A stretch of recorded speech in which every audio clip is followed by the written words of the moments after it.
पुण्यापाठोपाठ मुंबई, ठाणे आणि मीरा भाईंदर मधील अनधिकृत पब बारवर बुलडोजर फिरवायचे आदेश मुख्यमंत्री एकनाथ शिंदे यांनी दिले आणि त्यामुळे मुख्यमंत्र्यांच्या बुलडोजर पॅटर्नची जोरदार चर्चा सुरू झाली। बघूया त्याबद्दलचा एक रिपोर्ट।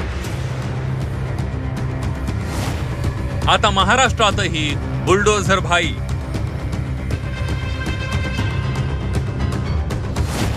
यूपीतील योगींचा बुलडोजर पॅटर्न महाराष्ट्रात।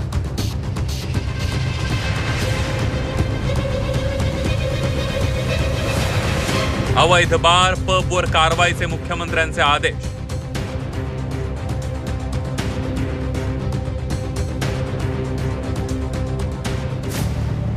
राज्यात सुरू असलेल्या अनधिकृत बार आणि पबवरील कारवाईची सध्या जोरदार चर्चा सुरू आहे।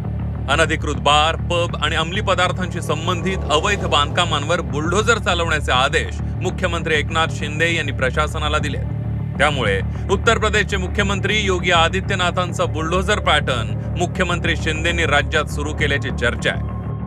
पब असू द्या, हॉटेल असू द्या, शाळा कॉलेजच्या बाजूला दुकानं असू द्या, टपऱ्या असू द्या, जे काय असेल ज्यामध्ये ड्रग्सचे रिलेटेड ज्या ज्या वास्तू असतील, जी स्ट्रक्चर असतील ती मुळासकट उकडून टाका, बुलडोजर चालवा आणि पेडलरपासून मेन सप्लायरपर्यंत त्यांची पाळंमुळं खणून काढा आणि यांना जेरबंद करा। अशा प्रकारे